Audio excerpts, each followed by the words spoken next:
The Haunting in My Own Home, Part 1. Hey everyone, I'm not really good at this writing stuff, but something freaky has been happening in my house lately, and I gotta tell someone about it. It all started a few weeks ago, when I was woken up in the middle of the night by this super loud bang. I mean, it was so loud it felt like it shook the whole house. I jumped out of bed, my heart pounding like crazy, and stumbled over to the window to see if maybe something had fallen outside or whatever. But there was nothing, just darkness and silence. I tried to shake it off and convinced myself it was probably just some random noise from outside or something. But then, it started happening more often. Every night, around the same time, there would be this bang. Sometimes it sounded like it was coming from downstairs, other times it felt like it was right in my room. And each time, it scared the living daylights out of me. I tried to tell myself it was just the house settling or whatever, but it didn't feel like that. It felt different, like there was something else going on. Something I couldn't explain. Then, things started getting weirder. Stuff would go missing around the house, only to show up in the weirdest places later on. Like one time, I couldn't find my keys anywhere, and I swear I looked everywhere for them. But then, when I went to grab a glass from the kitchen, there they were, just sitting on the counter like they'd been there the whole time. And then there are the voices. I know, it sounds crazy, but sometimes I swear I can hear whispering coming from the walls.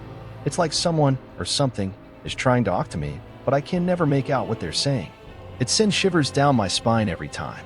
I've tried telling my friends about it, but they just laugh it off and say I'm being paranoid. But I know what I'm hearing and feeling. There's something in this house, something not right. I don't know what to do anymore. Every night, I lie awake, dreading that loud bang and whatever comes after it. It's like I'm living in a nightmare that I can't wake up from. I'll keep you guys updated if anything else happens. But for now, I'm just gonna try to get some sleep and hope that whatever's haunting me leaves me alone. Stay safe out there, everyone. And if you ever hear a loud bang in the middle of the night, just know you're not alone. The Haunting in My Own Home, Part 2. Hey again, it's me. Things have been getting worse since I last wrote. I don't know how much longer I can handle this. The banging hasn't stopped. If anything, it's gotten louder and more frequent. It feels like the walls themselves are shaking with each deafening crash. And it's not just at night anymore. It's happening during the day too, when the sun is shining bright and there's no reason for any kind of noise. I've tried calling in experts to check out the house, but they all say the same thing. There's nothing wrong with it. No faulty wiring, no structural issues, nothing. But I know they're wrong. I can feel it in my bones. There's something sinister lurking within these walls, something that doesn't want to be found. And then there are the shadows. They move, twisting and contorting in ways that shadows shouldn't. Sometimes, out of the corner of my eye, I'll catch a glimpse of someone, standing in the corner of the room, watching me with empty eyes. But when I turn to look, there's nothing there. I'm starting to lose my mind. I can't sleep, can't eat, can't focus on anything other than the terror that consumes me every moment of every day. It's like I'm being suffocated by fear, and there's no escape in sight. Last night, things took a turn for the worse. I woke up to the sound of the banging, louder and more violent than ever before. But this time, it wasn't just coming from one place. It was all around me, surrounding me, trapping me in its deafening grip. And then, I saw them. The shadows, creeping closer and closer, their whispers growing louder with each passing second. I tried to scream, to run, but my body wouldn't respond. I was paralyzed, trapped in a nightmare of my own making. I don't know how long it lasted, but eventually, the banging stopped and the shadows retreated back into the darkness. I was left alone, trembling and broken, in the silence that followed. I don't know what's happening to me or why this is happening to me, but I can't take it anymore. I'm scared, more scared than I've ever been in my life. And I don't know if I'll ever find a way out of this nightmare. If anyone out there is reading this, please help me. I don't know how much longer I can hold on. The paranormal is still going on, and I'm afraid it's going to consume me whole. The Haunting in My Own Home, Part 3. I don't know if anyone will ever read this, but I have to keep writing. It's the only thing keeping me sane, or at least as sane as I can be in this living nightmare. The banging hasn't stopped, but now it's accompanied by something even more terrifying. I can feel it, lurking in the shadows, waiting to strike. It's like there's a malevolent force in my house, one that takes pleasure in my suffering. Last night was the worst yet. I was awoken by the familiar sound of the banging, but this time, there was something else mixed in with it. It sounded like laughter. But not the kind of laughter you hear from someone who's happy. It was cold, cruel, mocking. And then, out of nowhere, I felt it.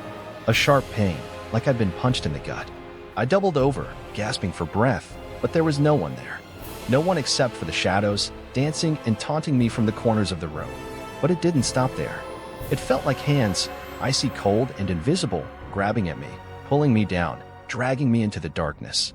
And then came the kicks, hard and merciless, raining down on me from all sides. I tried to fight back, to scream for help, but it was like I was trapped in a nightmare, unable to escape no matter how hard I tried. And then, just as suddenly as it had started, it stopped. I was left lying on the floor, bruised and battered, with nothing but the echoes of my own screams ringing in my ears. I don't know what to do anymore. I'm scared to even close my eyes, afraid of what horrors await me in the darkness. I'm trapped in this house, this prison of my own making, with no way out and no one to turn to. If anyone is reading this, please help me. I don't know how much longer I can hold on.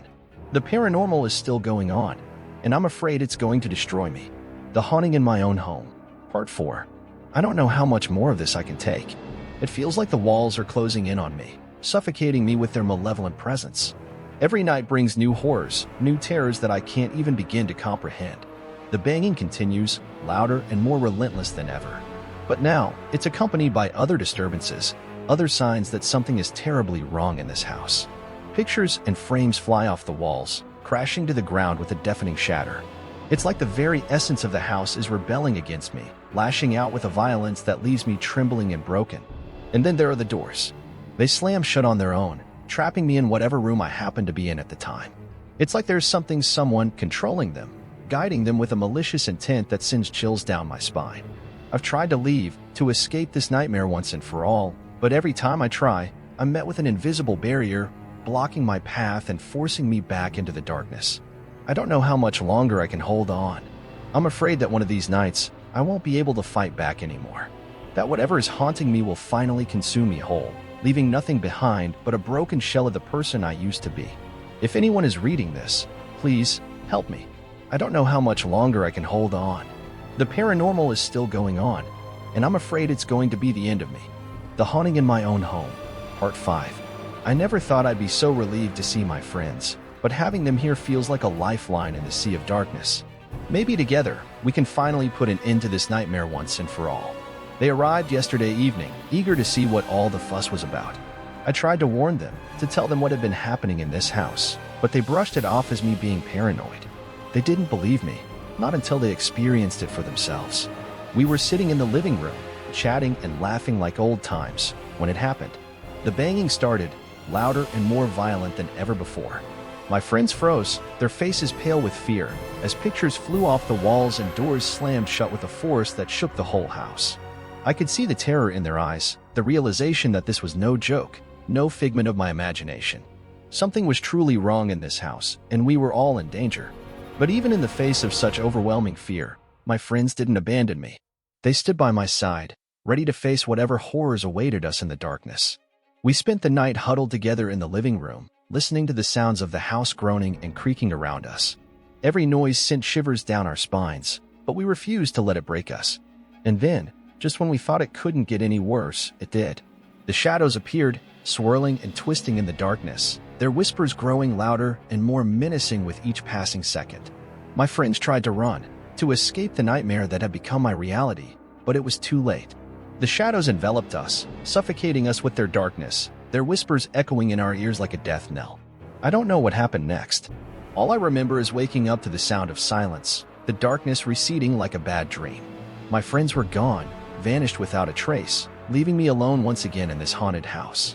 I don't know where they went or what became of them, but I fear the worst. Whatever is haunting this house, whatever is lurking in the shadows, it's hungry, and it won't stop until it devours us all. The haunting in my own home. Part 6. I woke up this morning to a scene straight out of a horror movie. Everything, and I mean everything, was in the bathroom. My clothes, my pictures, even the food from the pantry, it was all there, piled up in a chaotic mess that sent shivers down my spine. I stumbled out of bed, my heart racing as I surveyed the scene before me. How had this happened? How had all of my belongings ended up in the one place I least expected them to be? I tried to make sense of it, to find some logical explanation for what I was seeing, but there was none. It was like the house itself was playing some twisted game with me, moving my things around like pieces on a chessboard. And then, as if on cue, the banging started again. Louder and more insistent than ever before, it echoed through the house like a warning, a harbinger of the horrors to come. I wanted to run, to flee this house and never look back, but I knew I couldn't. Not until I figured out what was happening, not until I put an end to this nightmare once and for all. So I gathered up my courage, steeling myself for whatever lay ahead, and ventured into the bathroom. The air was thick with a palpable sense of dread, the shadows lurking in every corner like vengeful spirits waiting to strike. I searched every inch of the room, looking for some clue, some sign of what had happened here. But there was nothing. No trace of whatever malevolent force had turned my life upside down. I felt a sense of hopelessness wash over me, a despair unlike anything I'd ever experienced before. How could I hope to defeat something I couldn't even see, let alone understand? But then, just as I was about to give up, I saw it. A flicker of movement in the corner of my eye, so quick I almost missed it. I turned, my heart pounding in my chest, and saw nothing. It was like whatever had been there had vanished into thin air, leaving behind nothing but the echoes of its presence. But I knew better. I knew that whatever was haunting me was still out there, still watching, still waiting for the perfect moment to strike. I don't know what to do anymore. I'm scared, more scared than I've ever been in my life. But I won't give up. Not yet. Not until I've unraveled the mystery of this house, of this curse that has taken hold of my life. If anyone is reading this, please help me. I don't know how much longer I can hold on. The paranormal is still going on, and I'm afraid it's going to be the end of me. The Haunting in My Own Home, Part 7. I woke up this morning to a chilling realization.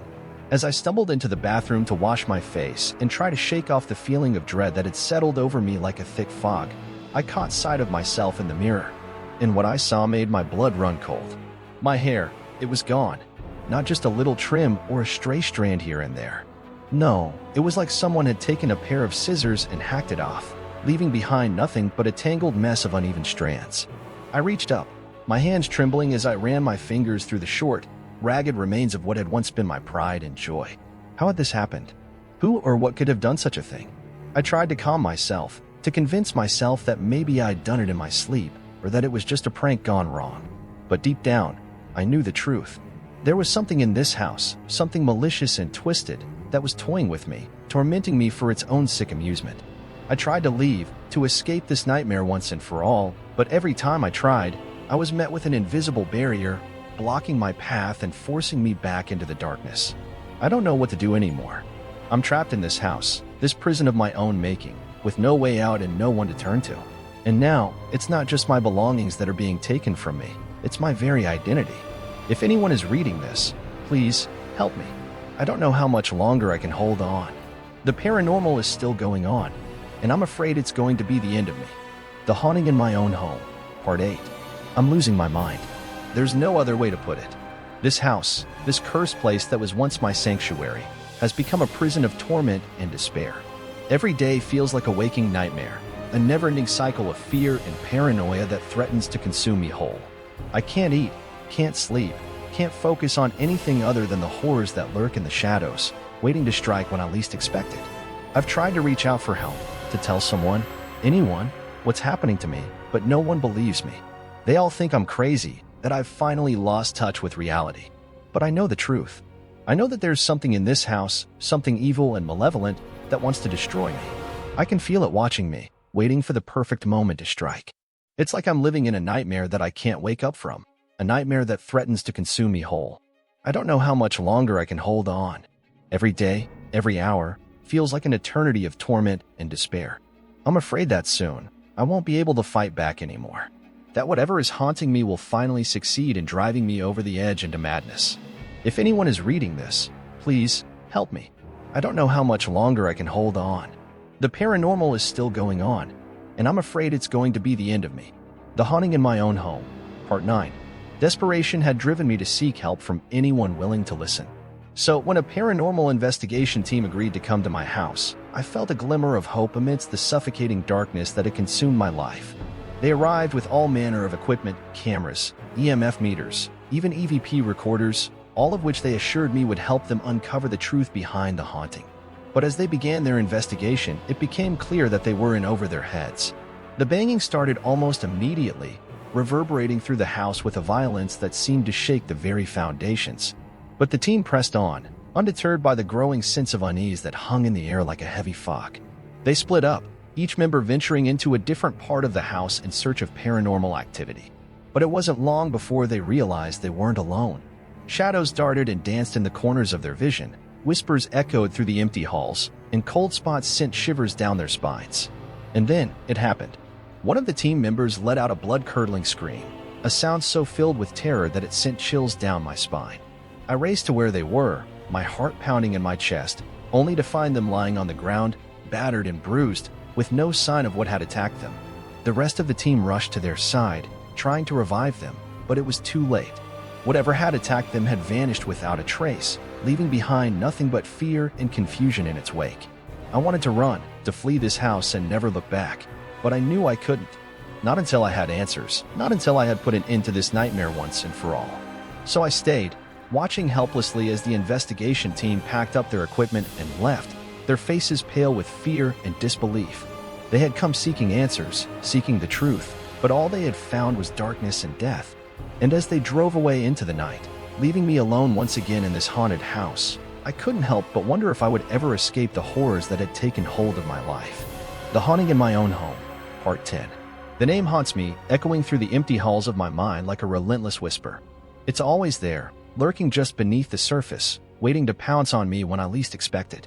I first heard it in the dead of night, when the darkness pressed in around me like a suffocating blanket. At first, it was just a faint murmur, barely audible above the sound of my own racing heartbeat. But as the nights wore on, it grew louder, more insistent, until it felt like it was all I could hear. It's a name I've never heard before, a name that sends shivers down my spine every time I hear it. I don't know who or what it belongs to, but I know that it's connected to the darkness that has consumed my life. I've tried to ignore it, to block it out and pretend like it doesn't exist. But it's always there, lurking in the shadows, waiting for the perfect moment to strike. I don't know what it wants from me, this name that haunts my every waking moment. But I know that I can't escape it, not until I uncover the truth behind its twisted presence in my life. So I'll keep searching, keep fighting, until I finally put an end to this nightmare once and for all. And maybe then, just maybe, I'll finally find the peace that has eluded me for so long.